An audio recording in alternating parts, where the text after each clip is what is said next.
Welcome to another episode of Books with Beste. I'm joined today with Julie Fournier, the founder of Ball is Psych and the author of The Art of Embracing Adversity. Thanks for being here today, Julie. Yeah, thanks so much for having me. All right, so first question to kick it off with is why did you write The Art of Embracing Adversity, and kind of what led you to, putting the words on paper and hitting publish? So it was inspired by a global pandemic, and I saw the numbers for how many athletes were severely depressed because of COVID and not being able to play their sport. And everyone was talking about the procedures and regulations for coming back to play. And I was like, why is no one talking about athletes' mental health? Like, this is a traumatic period we're all going through. And no one was talking about athletes' mental health. So I thought we could use a guide about how do we think when adversity hits for athletes. So that's what got me to write it. Yeah, it's really interesting because it was about 2 years ago I read the book What Made Maddie Run, and that really opened my eyes. And this was like before the global pandemic, and the numbers in that book that talks about mental health with student athletes, and those numbers alone are pretty staggering. And then you add what we're going through right now and the potential side effects of this that we don't even have a good understanding, because there are going to be years and years down the road where we see what this truly caused. So I think there are books and discussions out there. I just don't think, like, being at the college level, you as a player, me as a coach, it's just like the books aren't in the right hands, and we're not getting the necessary resources to the right people. And kind of along those lines of the mental side of the game, you kind of have the three areas that you can train. Would you kind of elaborate on that? Yeah, so there's three areas you can train. First one is skill. Everyone does ball handling and shooting drills. Very common for everyone to work on their skills. The second is the body, which you can do strength training, you can diet and get into great shape. But the third thing that's a lot less worked on is the mind. And I think it's because a lot of players just don't know how to, which is why I created basketballispsychology.com, because I wanted a resource where players could work on the mental side of the game, be educated about mental health and how they take care of their mind, because, that's something a lot of players just don't do. Yeah, and as I was preparing for this episode, what I think is really interesting is listening to your breakdown of those three areas. You look at a college team, it's like the skill part. Every program has their own coaching staff. And then you look at the body part, from, strength and conditioning coaches work with multiple sports, but then you have a whole athletic training department that are just for the athletes on campus. But then when you get to the third one, whether it's a sports psychologist or a counselor or a therapist, like, how many colleges do you see that have those resources outside of the place on campus where every student has access to them? And it just seems like a really underfunded need on campuses. Yeah. So I went to a conference one time and I asked all the coaches to raise their hand if they've ever said it's all mental. And every coach raised their hand. And I said, now put your hands down and raise it up again if you spend at least 1 hour, just one, you get like 20 hours every week working on the mental side of the game. And almost no coaches raise their hands because, we say it's all mental and we can acknowledge that, but we don't really put that into practice. So I think it is a huge need. And that kind of falls into something we'll get into later there, where it's not about what you think or what you say, it's what you do. And so when coaches say, 90% or whatever it is, it's all mental, but then what they do is nothing that involves that, there's that huge disconnect there.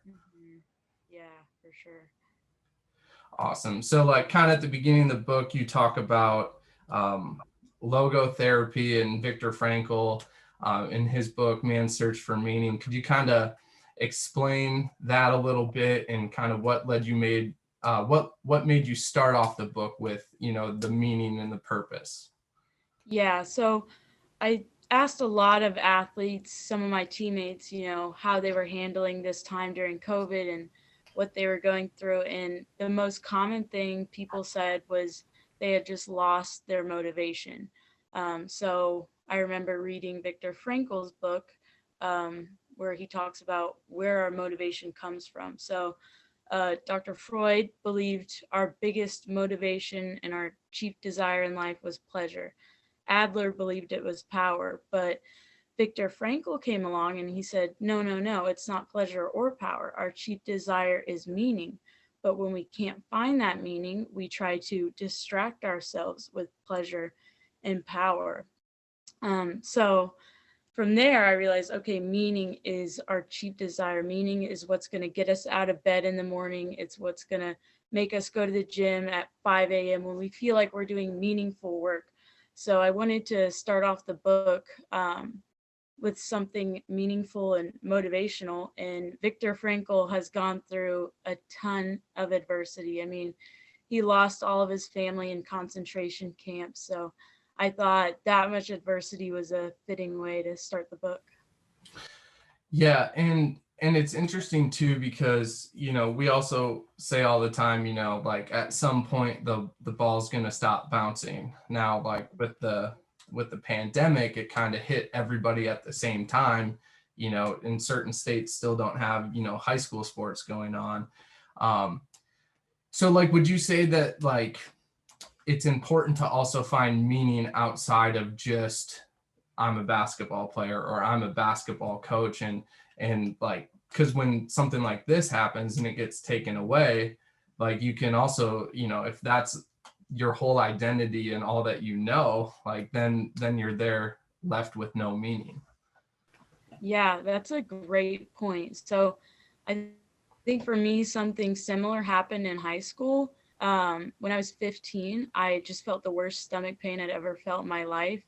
And I basically had to drop out of high school and stop playing basketball. And then I kind of panicked because I was like, oh my gosh, I've been Julie, the basketball player, for 15 years.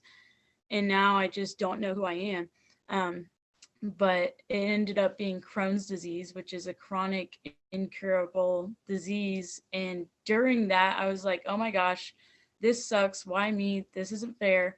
But later I realized, oh my gosh, that is going to make my life story so much more meaningful because now I'm not just a college athlete. I'm a college athlete who also has a chronic, incurable disease. And it's like, wow, it's so much more satisfying after you overcome that to get somewhere else. So it was actually during that time that I was introduced to sports psychology. So I think it's always in hindsight when you look back and you realize, okay, yeah, that sucked in the moment.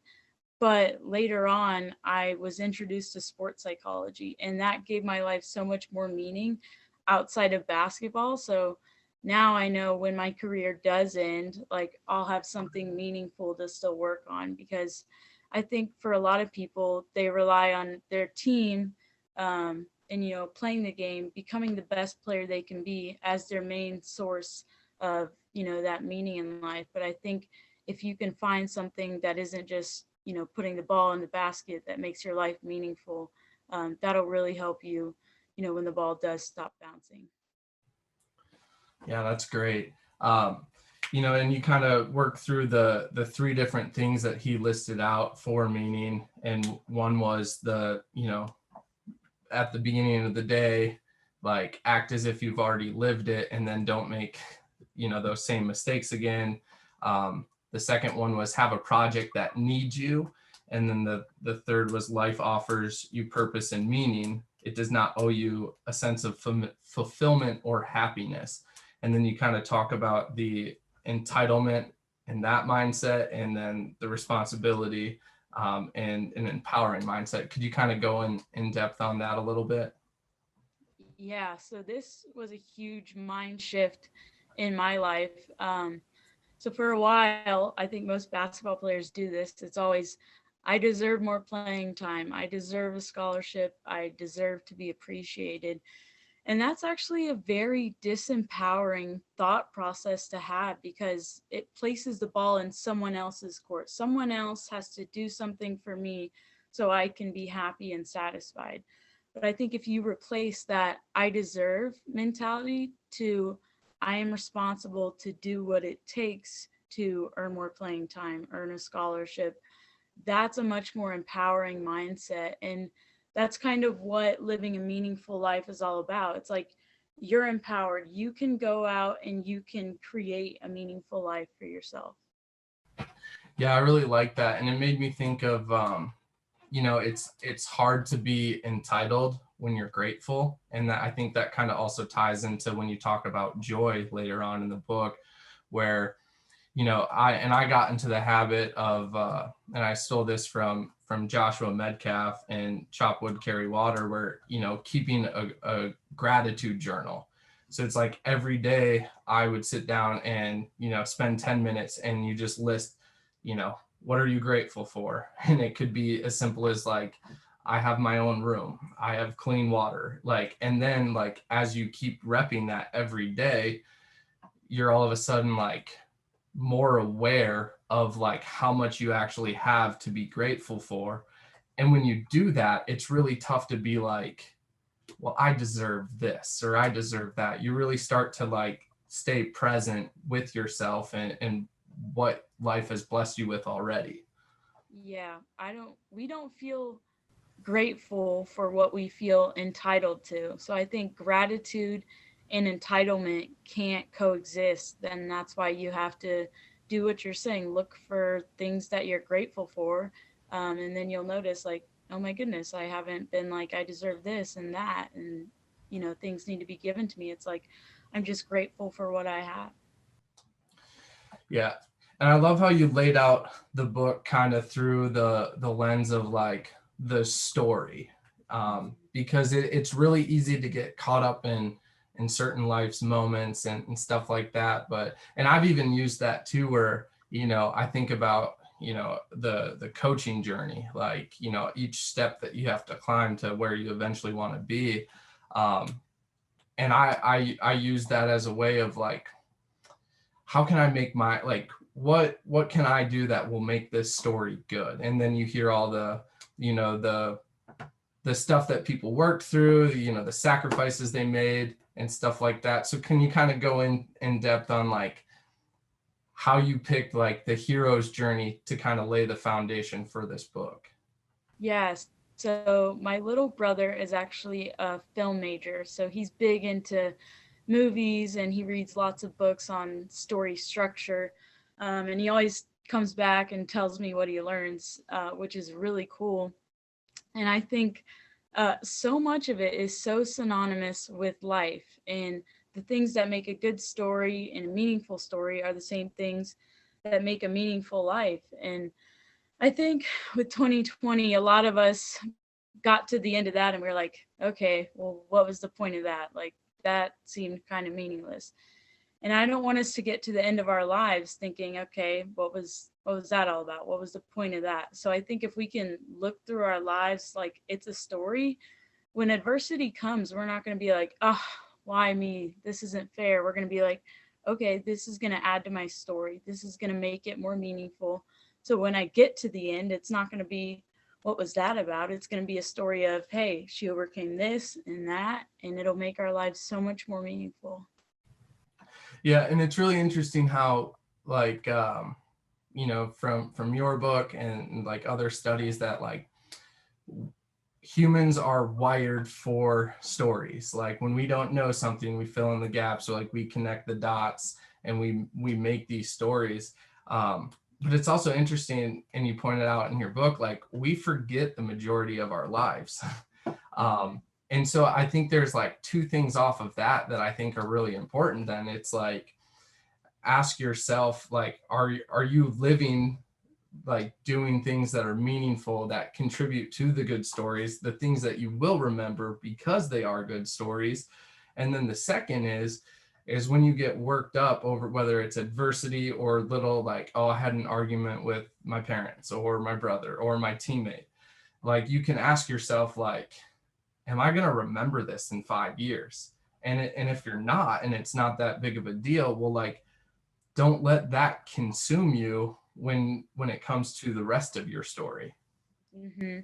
Yeah. So while I was writing the book, I actually made a Google Doc and I tried listing out everything I could remember for the past year. And it was so much random stuff like, okay, I locked my keys in my car and I dropped my lunch. And it's just, we remember the most random things. And if you read through the list, it's like, okay, what did I do this past year? Like, what's my story? Where is it headed? And I think when you do that, it's like, okay, I need to be more intentional with my actions and I'm going to live a more meaningful life because, a lot of stuff gets forgotten and I don't want my life to get forgotten. I want to be purposeful every day.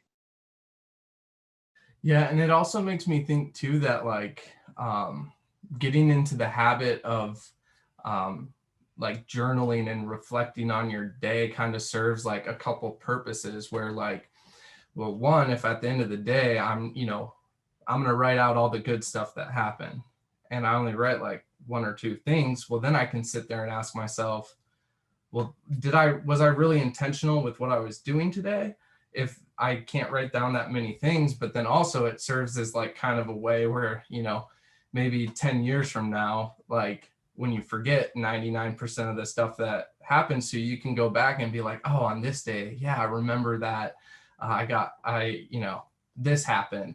Oh, it's funny that I remember that. And so you don't lose those moments. But it's also a good way to like keep yourself and hold yourself accountable. Hmm. Yeah, and that goes back to Viktor Frankl's thing of live today as if you've already lived it, but don't make the mistakes that you would have made. And I think journaling is a good way to hold yourself accountable to that. It's like in the morning you think, okay, what mistakes am I likely to make? And then at night when you write it down, it's like, okay, these are the things that I actually got done. Yeah, it's interesting that like he suggests doing it at the beginning of the day, because one of the journal questions that I had that I would do at the end of the day was, if I could do today over, what would I change and how would I do it differently? So it's interesting. And I don't think that there's a right or a wrong answer. I just think putting in the time to actually do that is the benefit of the exercise, where you are intentional reflecting on the day either before or afterwards. Hmm. Awesome. So like when you talk about the character, you mentioned several different things that is needed for a good story. The character has to change. They have to be good and want something good, face resistance, have doubt, a wise friend, and take action. Let's just focus, like, let's kind of work through each one. And just so like, let's start with change and kind of what made you bring that up and the process behind that. Yeah, so if you watch any movie, you'll notice the main character is like a jerk at the beginning and then nice at the end, or he's scared in the beginning and then brave at the end. And what changes him is the adversity that he faces in the middle, but he has to change. He can't stay the same. And I think when adversity comes into our lives, we resist change. We're like, oh no, I miss things the way they were. Um, but if we want to live a good story, we have to see ourselves as flawed. We are flawed at the beginning, and whatever we face is going to help us change and grow into better versions of ourselves. Yeah, and it's really interesting because we're constantly changing anyways. We're always getting older. We don't know how long we're going to be around. Um, and to think of like in the eyes of a story, like you never go to a movie and see something where like Connor stayed the same the whole way through. At the beginning of the story, he worked this job and he ended the movie in this same job. Like, and nobody starts at the top when they're born. Like everybody has to work and evolve to get to that point. And I think it relates to like the change is like if you don't like change, you want to stay in your comfort zone. And with facing adversity and growing, like you have to push yourself outside that zone. Yeah, the whole story relies on that character arc. What's really interesting, and I think you tweeted this out one time on Ball is Psych, but the study where it talked about the ads blew my mind because I never really thought of it. I've looked into like some stuff with like how psychology influences marketing and advertising and stuff like that. But could you talk about like when you came across that study and like how it impacted you and what you thought of it? Yeah, so I figured we were probably exposed to like 10 ads a day or something like that. And then I saw the study. It was like thousands and thousands of ads we're exposed to every day. And they all follow the same formula, which is convince you that you aren't happy, but if you get this product or service, you will be. And it's like, wait, we're being told thousands of times every day that we're not happy. That's obviously gonna mess with us and make us, want more and never feel satisfied with our own lives. So we have to be really intentional about, you know, liking where we're at and being grateful for what we have instead of being convinced every day that we're not happy and we won't be until we get this or that. Yeah, and I think that it really kind of fits nicely into like the wise friend. Because I mean, in like a movie that you go to, the theaters, like, it might be some like old mentor or whatever. But I think what's interesting about the opportunities that we all have is that if we know that we're facing that many like negative things every day through ads of like, your life's not good, buy our product. Like your wise friend is like who you surround yourself with in like every area, and that can be from who you follow on social media, like the media that you consume, the books you read, and you've talked about on other podcasts like the influence, like Kobe Bryant's one of your mentors, but it's not like you were with him all the time. And like the same with like Pat Summitt and Gino, it's like if you want to be surrounded by these wise friends, like all you have to do is go pick up a book that they wrote or the stories are about them. And then you can filter out all that junk that we're constantly bombarded with on a daily basis.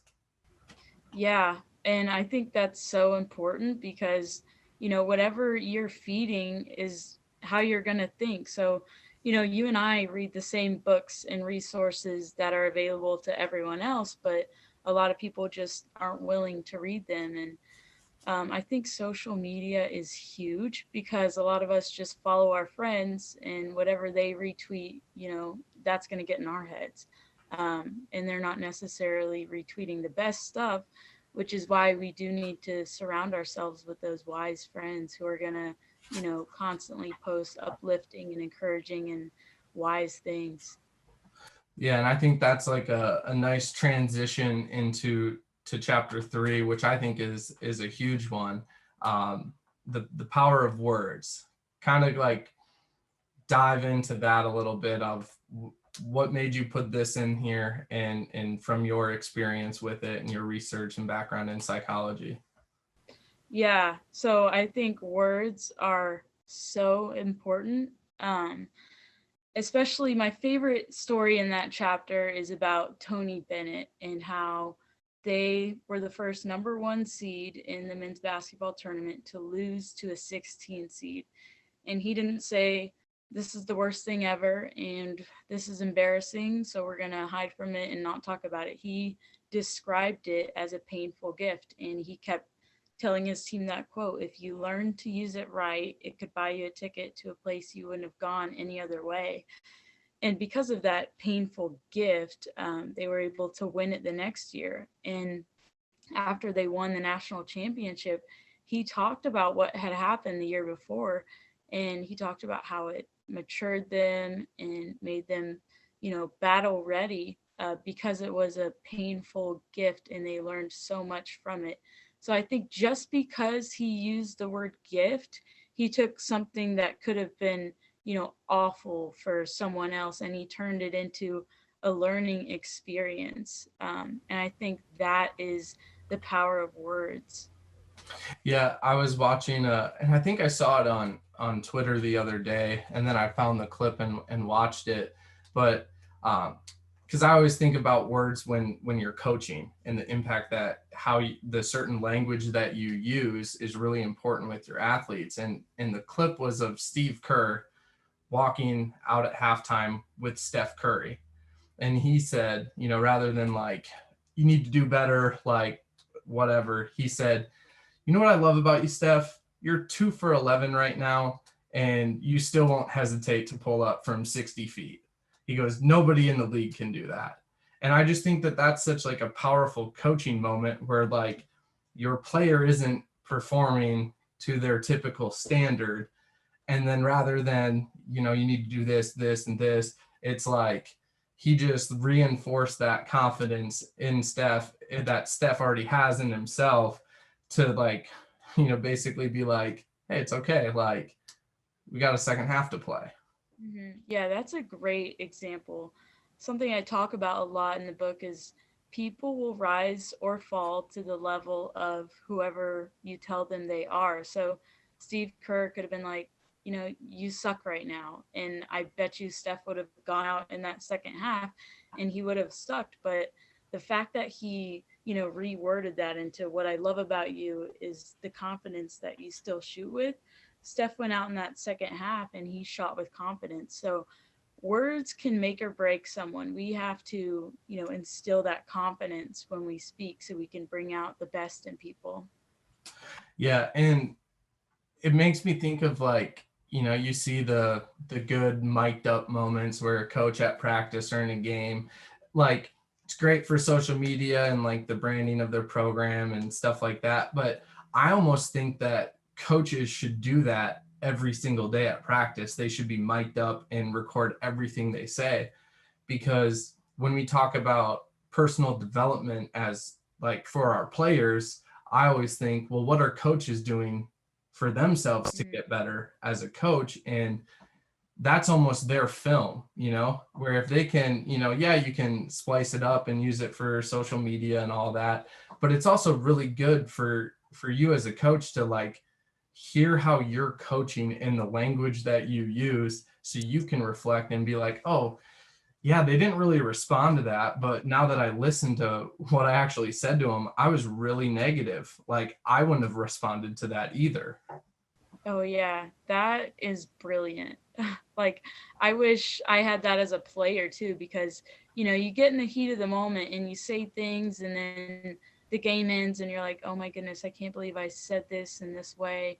But it is like their film. That's a really great point. That'd be a great idea.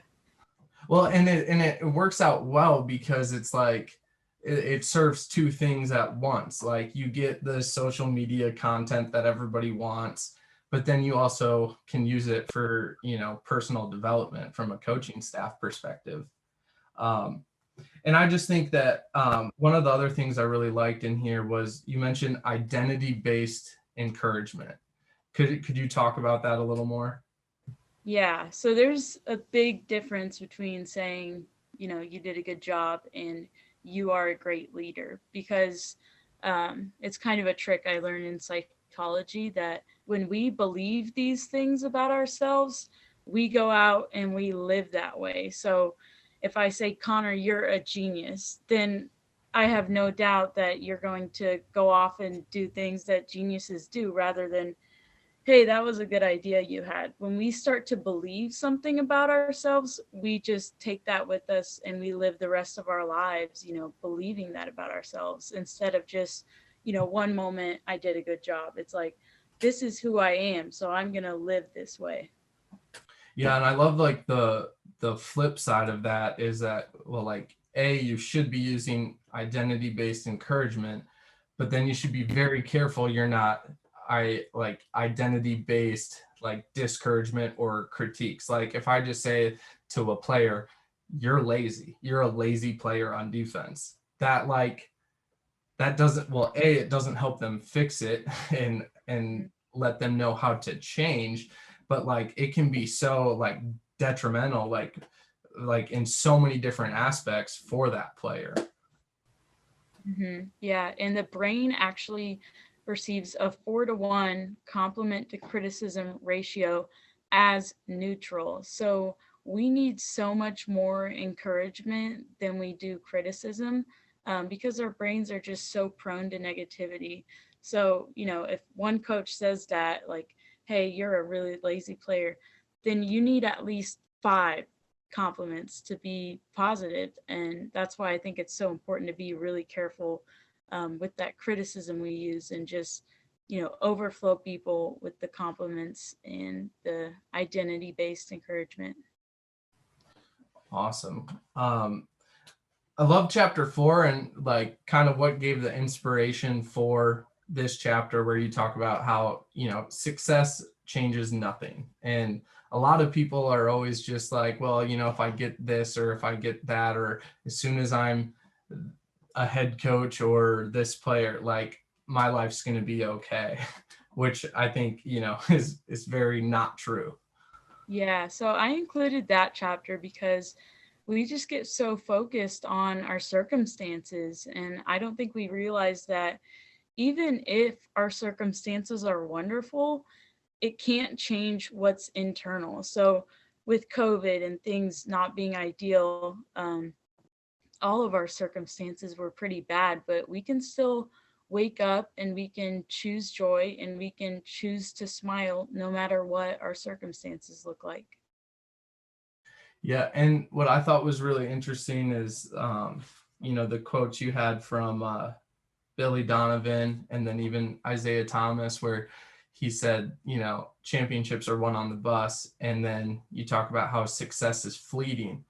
And I definitely like that resonated a lot with me, because I think from the teams that I was with as a student manager, were very successful. And then I had some high school teams that I was on for baseball and basketball that were really successful. But the funny thing is like a lot of success, I couldn't tell you a single record, like word for word, or like, so what I always think about is like, I always think about the people, the relationships, and all that other stuff that adds and probably contributes to even having that success in the first place. Yeah, we are really bad at predicting what will make us happy. So we always think, okay, if I win this and I reach this level, then I'm going to be happy. And then we get there and we're like, this is it? Because what really satisfies us isn't accomplishment or stuff. Like that stuff is great, but it's the people and the relationships that bring us lasting fulfillment. And I always think too that it's really interesting talking to other coaches and, at different levels, and the different sacrifices and stuff that you have to make when you get into coaching, where you're not making a lot of money or, things like that. But what really stood out to me was, there were coaches that, might only be getting like $10,000 for the whole year.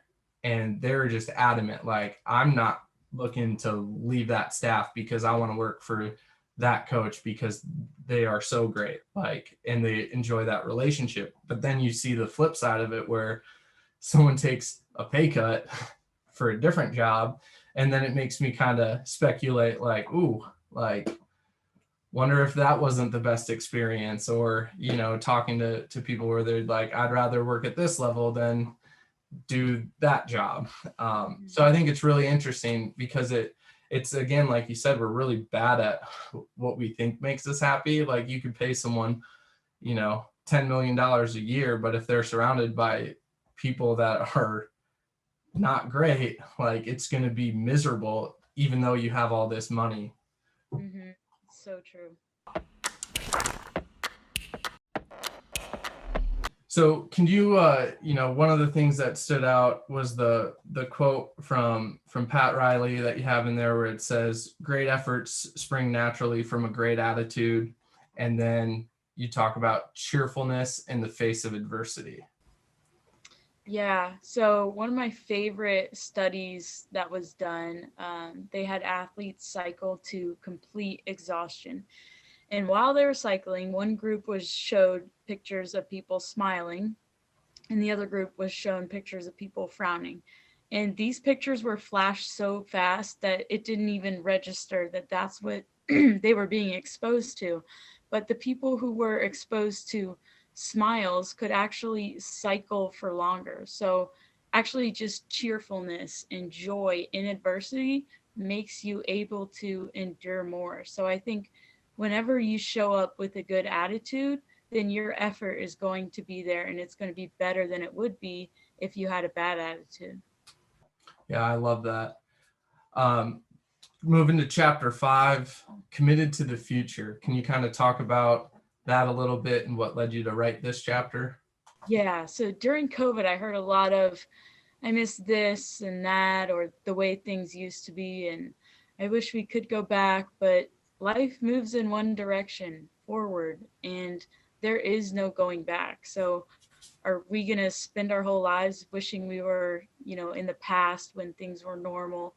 Or are we going to be committed to the future, whatever that looks like? And my favorite example of this is Kobe. He had an incredible career in the NBA and he didn't want to talk about it. All he would talk about after he retired was what he's doing next, like his next book and what he's doing for women's basketball. And I think that's such an important mentality to have when you're facing adversity.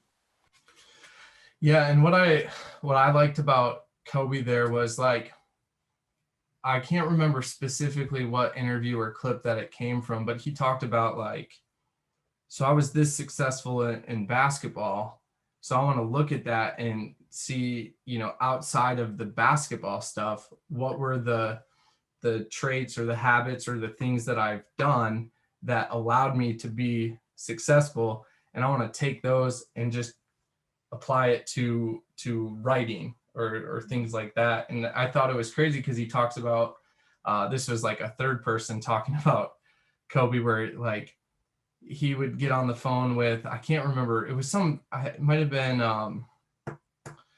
can't remember the author, but it was some famous author where it's like that's who Kobe's calling because he wanted to talk to them about writing and their habits and how they do it, because like he was so obsessed with like how like I want to learn from the best in this completely different domain that I hadn't been in, but I want to apply my work ethic to it and see what I can do. Yeah, and I think it's so important to learn from the past without living in the past. And that's exactly what Kobe did. He just took all the character traits and how he became great in basketball. And he was like, I'm going to apply this to what's next. I'm going to cold call these CEOs and authors, and I'm going to learn from the best. And that's how he was always more committed to the future than the past. You talk about the concept of rosy retrospection. Can you kind of elaborate on that a little bit? Yeah, so our brains are just wired to only remember the good parts of the past. So we always remember the past as being a lot better than what it was, which I think we all did that in COVID. We were like, oh, it was so nice when I could go to concerts and go do all this, but we don't remember, okay, I was actually sick all the time because no one really wore masks or washed their hands. So we really only look back and, remember the positive things. Yeah, and it's really hard to like stay present when you're constantly like reminiscing on the past. Mhm.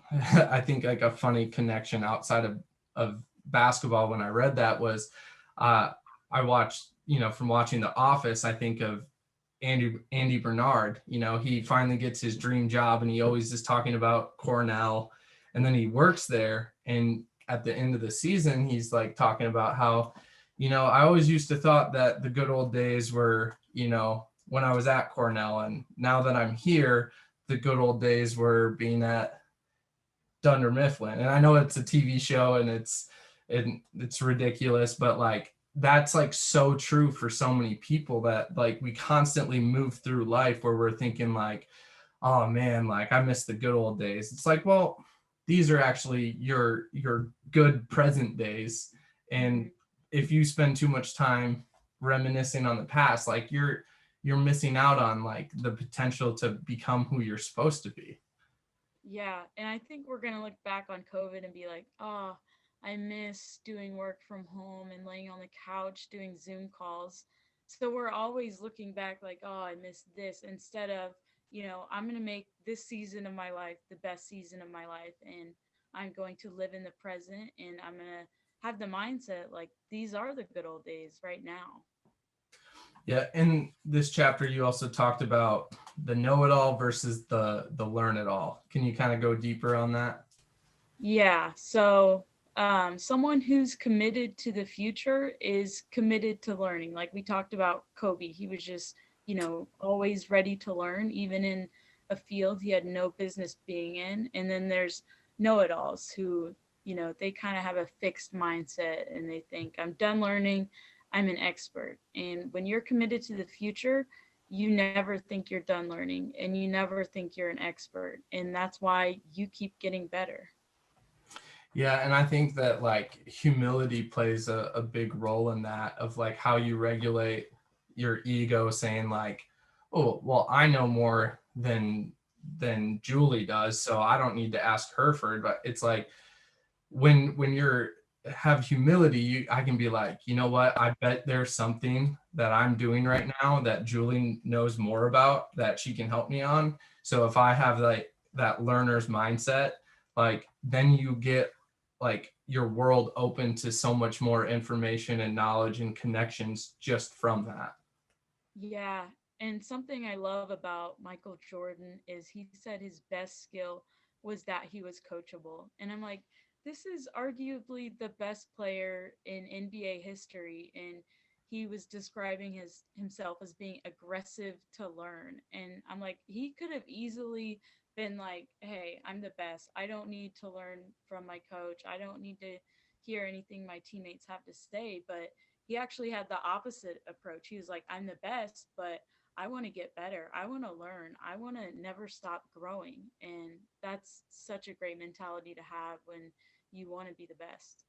Well, and what's crazy about that too is that in Kobe Bryant's book, he talks about how he would study the rule book for the NBA for the refs. So he would know, where each ref was on the floor. So he would know, hey, I could probably get a travel when I'm on this area of the floor, or I can probably hold and foul someone here and get away with it. And it's like, I feel like there's a disconnect where, whether you see Steph or MJ or Kobe, you see the moves that they do and everybody tries to emulate those, which is fine. But like they're missing that part where Michael Jordan's saying, I'm aggressively learning. And you see Kobe Bryant studying the official's handbook. Like, if you want to be great, like those are like the crazy stories that like the greats actually do to separate themselves rather than just the X's and O's or this move or that move. Yeah, I think all the greats have more questions than answers.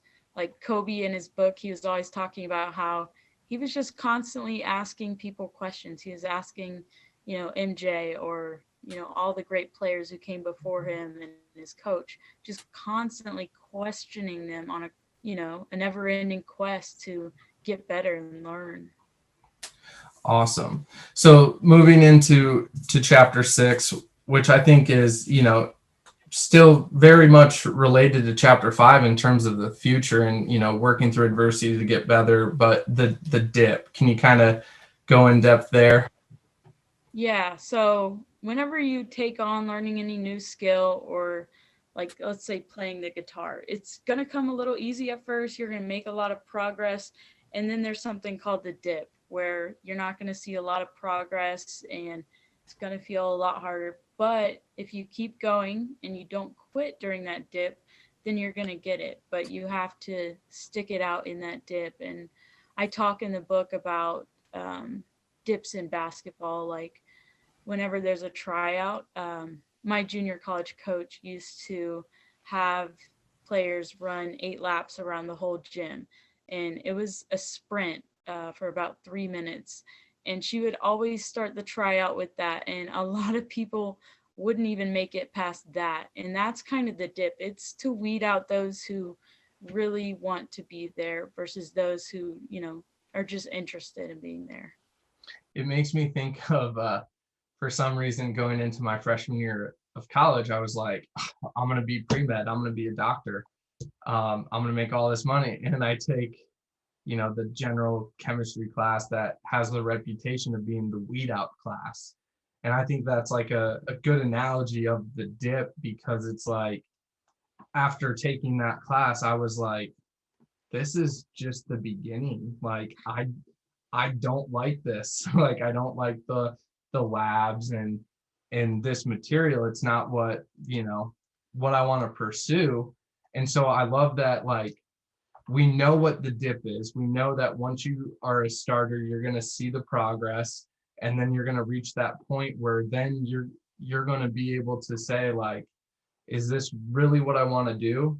Because like these are the things then you're going to have to work through to get to, mastery. And so it's like the dip in whatever you do is like that separator. Yeah, and I think no matter what, when adversity hits or when you feel like quitting, just keep going because you don't know, what benefits are about to come your way if you can just stick it out. And that's what I was thinking about this too, where, you talk about a good story, the character takes action. And hmm like, to clarify your vision, like I think that can be really tough for people. Or like, Simon Sinek's book, Start with Why. And then your quote in the book from Nietzsche that said, if you know your why, you can bear almost any how.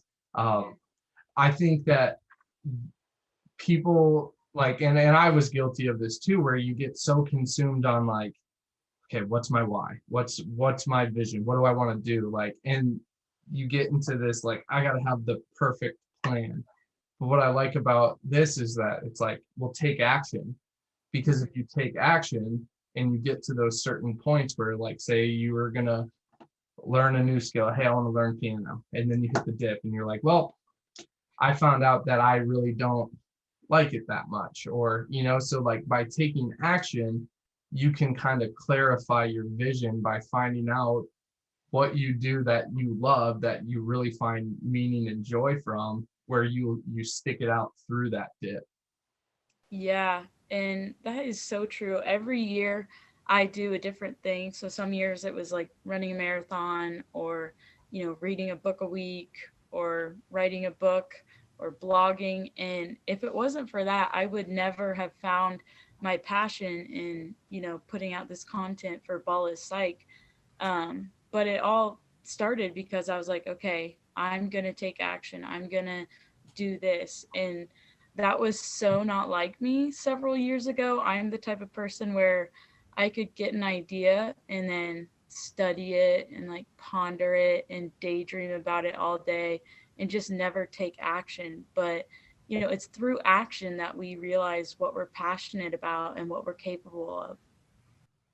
Yeah, and when you talk about, we're constantly changing, I think the other thing that kind of holds people up is that, like, okay, say 2 years ago, I say, I want to do this.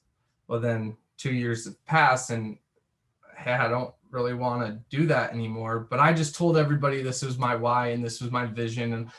But like, I think people just need to like have more self grace towards themselves and realize, like, hey, it's okay to change. Just like find something new to do, like find ways to push yourself outside your comfort zone. And then it's okay if you change your vision, and what you want to accomplish in life. Yeah, and I think understanding that it's okay to change and it's good to change. Like there's such a stigma around changing your major. It's like, "Oh, you couldn't make up your mind." It's like, "No, I just kept growing and I kept finding other things that I'm passionate about." And so I think understand that, we were designed to change and it's a good thing to change. It would be weird if someone never changed. Yeah, and what's crazy now is with, like, over the last like 10 to 15 years, with the change in technology and the resources that we have, like, um the gatekeepers are changing, where like you talk about you get invited to a psychology and psychiatry conference. Well, why? Well, it's because you're like, hey, I'm going to start a blog. You start Ball is Psych on Twitter and it explodes. And it's like you don't need to go and, hey, the only way I'm ever going to speak there maybe 20 years ago would have been I need to have a PhD in psychology and do all this research. And so like it's a really exciting time to live in, because you can learn almost anything from YouTube. Like you can start your own blog for very little cost. Like you can do whatever. And then so it's like, don't get caught up in thinking about what you want to do. Just like do it and see what happens. Yeah, I think just going for it is so huge. And that's why I talk about how taking action is the most important part of, the hero's journey because, if there's no action, there's no story. Awesome.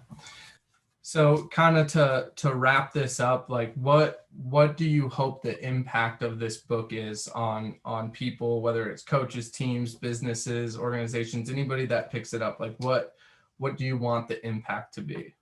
Yeah, well, I want people to get excited almost when they face adversity because we have to see it as, hey, this is going to make my story so much better. I think our lives would be boring if we didn't face adversity. So I want people to take away that adversity can be a good thing if you learn to use it the right way. Awesome. And so for people that want to find more about you, want to order your book for their team, where can they find you? What are your, social media, your website, all of that stuff? Yeah, so the website is basketballisspsychology.com and we do discounted team orders there. And you can follow me personally at Julie Fournier.